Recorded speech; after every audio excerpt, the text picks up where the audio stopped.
ரொம்ப மனசு கஷ்டத்துல இந்த வீடியோ உங்களுக்கு போடுறேன். இது எனக்கு சம்மந்தப்பட்ட வீடியோ மட்டும் இல்ல. நம்ம 4 மாவட்டத்துக்கு சம்மந்தப்பட்ட குடிநீர் சம்மந்தப்பட்ட ஒரு வீடியோ. அதனால நீங்க எல்லாருமே இத பார்க்கணும்.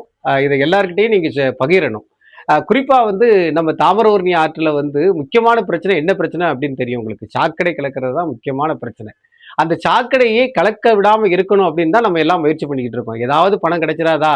மத்திய அரசு தந்துராதா? மாநில அரசு தந்துராதா? முயற்சி பண்ணிக்கிட்டு இருக்கும்போது, நமக்கு 59 கோடி ரூபா இன்னைக்கு வந்து நெல்லை மாநகராட்சிக்கு ஒரு பெரிய தொகை கிடைச்சிருக்கு. ஆனா இந்த தொகைய அவங்க வந்து பாழ்படுத்த போறாங்க. இத நினைக்கும் போது தான் மனசுக்கு வேதனையா இருக்கு. அத பத்தி தான் அந்த விரிவா உங்ககிட்ட நான் பேச போறேன். அதாவது நான் 2018ல ஒரு வழக்கு தொறந்தேன். தாமிரபரணி ஆற்றுல வந்து சாக்கடை கலக்கக்கூடாது. அதுபோக நம்ம பகுதியில இருக்கக்கூடிய தாமிரபரணி ஆற்றுக்குள்ள இருக்கக்கூடிய மண்டபங்களை எல்லாம் சீரமைக்கணும் அப்படின்னு சொல்லி நான் வந்து ஒரு வழக்கு தொடர்ந்திருந்தேன். அந்த வழக்குக்கு வந்து பார்த்தீங்க அப்படின்னு சொன்னா 2024 மார்ச் மாசம் தீர்ப்பு கிடைச்சது. அந்த தீர்ப்புல அதாவது மண்டபங்களை எல்லாம் இந்து அறநிலையத்துறை வந்து சீர் செய்யணும்.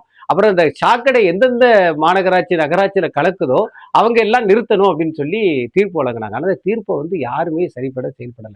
இதுக்காக மாநகராட்சி ஆணையாளர்லாம் கூப்பிட்டு அவருக்கு வந்து பயன்லாம் போட்டாங்க. ஆனாலும் எந்த நடவடிக்கையும் எடுக்கல. இதுக்கிடையில பார்த்தீங்க அப்படின்னு சொன்னா, அந்த 2024 வந்து நவம்பர் மாசத்துல 10ஆம் தேதி நீதியரசர்களே நேர்ல வந்தாங்க. நேர்ல வந்து பார்த்து இங்க இருக்கக்கூடிய சாக்கடையெல்லாம் பார்த்துட்டு, "இப்படி சாக்கடையை தாமிரபரணியில கலக்கலாமா? வேதனையா இருக்க. உங்க வீட்டுக்குள்ள இப்படி சாக்கடை கலப்பீங்களா?" அப்படின்னு சொல்லி வேதனையோட அந்த அதிகாரிகள வந்து ஏசிட்டு போனாங்க. அப்படி இருந்தும் இவங்க எந்த நடவடிக்கையும் எடுக்கல. இதுல பார்த்தீங்கன்னா 2026ல ஜனவரியில ராஜஸ்தானில் வந்து வாழக்கூடிய 23 நதிகளை மீட்டெடுத்த நீர் மனிதர் ராஜேந்திர சிங்க நம்ம ஊருக்கு அனுப்பி அவர் வந்து ஒரு வரைவு திட்டத்தை தயார் பண்ணிட்டாங்க. இந்த வரைவு திட்டம் மூலமா நம்ம மத்திய அரசு கிட்ட பணத்தை வாங்கி தாவரவர்ணியை காப்பாற்றோம் அப்படின்னு சொல்லி நீதிபதிகள் வந்து முடிவு பண்ணியிருக்காங்க. அவரும் வந்தாரு. இங்க வந்து பார்த்துட்டு நம்ம நதியை பார்த்து இந்த நதி வந்து ஆஸ்பத்திரியில் அட்மிட் ஆயிருக்க நதி. இந்த நதியை உடனே காப்பாற்றணும். இல்லாட்ட அந்த நதி செத்து போகும். செத்து போக விட்டுறக்கூடாது. இந்த நதி செத்து போச்சு அப்படின்னு சொன்னா இங்க இருக்கக்கூடிய 4 மாவட்டத்தோட குடி தண்ணீர் மட்டும் இல்லாம விவசாயமும் தொழிற்சாலையும் போயிட்டா இது பாலைவனம் ஆயிரும் அப்படின்னு சொல்லி அவர் வந்து வரைவு திட்டத்தை தயார் செய்து தருகிறேன் அப்படின்னு சொல்லிட்டு போயிருக்காரு. இந்த நிலையில தான் பாத்தீங்க அப்படின்னா நமக்கு வந்து 59 கோடி ரூபாய் இப்போ வந்து மாநகராட்சிக்கு ஒரு பெரிய தொகை கிடைச்சிருக்கு. இந்த பெரிய தொகையை வச்சு இவங்க வந்து சாக்கடையை வந்து நிறுத்துவாங்க அப்படின்னு நினைச்சா இவங்க போட்டிருக்க திட்டமே நம்மளை வந்து திடுக்கிட வைக்குது.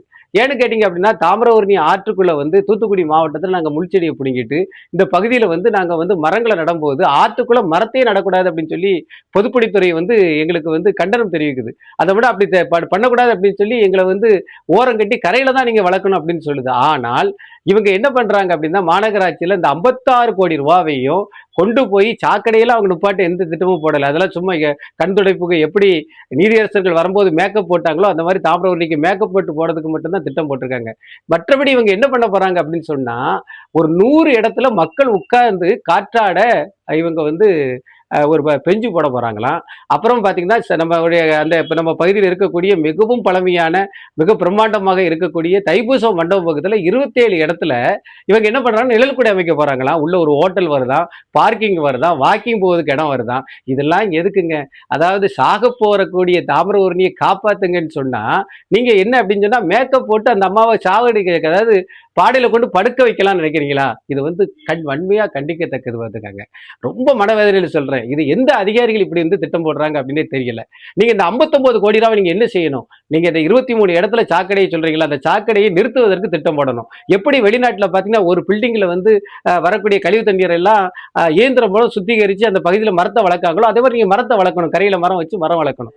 அதோட மட்டும் இல்லாம மாநகராட்சிக்குள்ள பாயக்கூடிய 4 கால்வாயா இருக்கக்கூடிய நீங்க இரட்டை கால்வாய், அந்த பக்கம் பாத்தீங்கன்னா பாளையம் கால்வாய், கோடகன் கால்வாய். இந்த கோடகன் கால்வாயில் கலக்கக்கூடிய சாக்கடையை பாளையங்கோட்டை மேலப்பாளையம் டவுன்ல கலக்கக்கூடிய சாக்கடையை நிறுத்துறதுக்கு நீங்க ஏற்பாடு பண்ணணும்.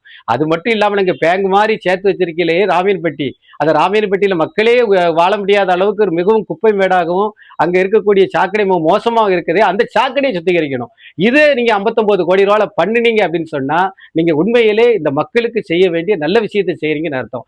அதை விட்டுட்டு நீங்க இந்த மாதிரி கட்டடம் கட்டுறது அது கட்டுறது இது கட்டுறது அப்படின்னு சொன்னா சாக போற பெண்ணுக்கு நீங்க பூமாலை போட்டு சந்தனம் சாத்தி அவளை மீண்டும் சாகடிக்க போறதுக்கான ஒரு சமம். மனவேதனையோட பேசுறேன். தாமிரபரணிக்காக மனவேதனையோட பேசுறேன். இது வரைக்கும் எந்த வீடியோவிலையும் நான் இந்த மாதிரி மனவேதனையில் பேசுனது கிடையாது. இந்த தடவை நான் பேசுறேன். தயவு செஞ்சு இந்த திட்டத்தை பூரா இது பண்ணிட்டு சாக்கடை நிறுத்தத்துக்கு மட்டும் ஏற்பாடு பண்ணுங்க. நீங்க சொல்லக்கூடிய இந்த 7 கிலோமீட்டர் ஒரு 25 படித்துறை தான் இருக்கு. அந்த படித்துறையிலையும் மண்டபம் பார்த்தீங்கன்னா உடஞ்சு கிடக்க கல்களை தூக்கி வச்சு அதை சீர் செய்யுங்க. இது போதும். இந்த 2 விஷயத்தை செஞ்சாலே தாமிரபரணி காப்பாற்றப்படும். மாநகராட்சியில் இருக்கக்கூடிய ஆணையாளரும் இப்ப இருக்கக்கூடிய மேயர், துணை மேயரும் பெரிதளவு பாராட்டப்படுவாங்க. நிச்சயம் செய்வீங்கன்னு நம்பிக்கையோட நான் இந்த வீடியோவை பகிர்ந்தேன். இது கோபம் இல்லை, உங்ககிட்ட கோரிக்கை. இதை நீங்க எல்லாருக்கிட்டையும் பகிருங்க. இந்த பிரச்சனையை எல்லாருக்கிட்டையும் சொல்லுங்க. நதியை காப்பாற்றுங்க. நதி இருந்தால்தான் நாம் வாழ முடியும். இல்லது சந்நிதிக்கு நம்ம பாலைவனத்தை தான் விட்டுட்டு போகணும். மிக்க நன்றி, வணக்கம்.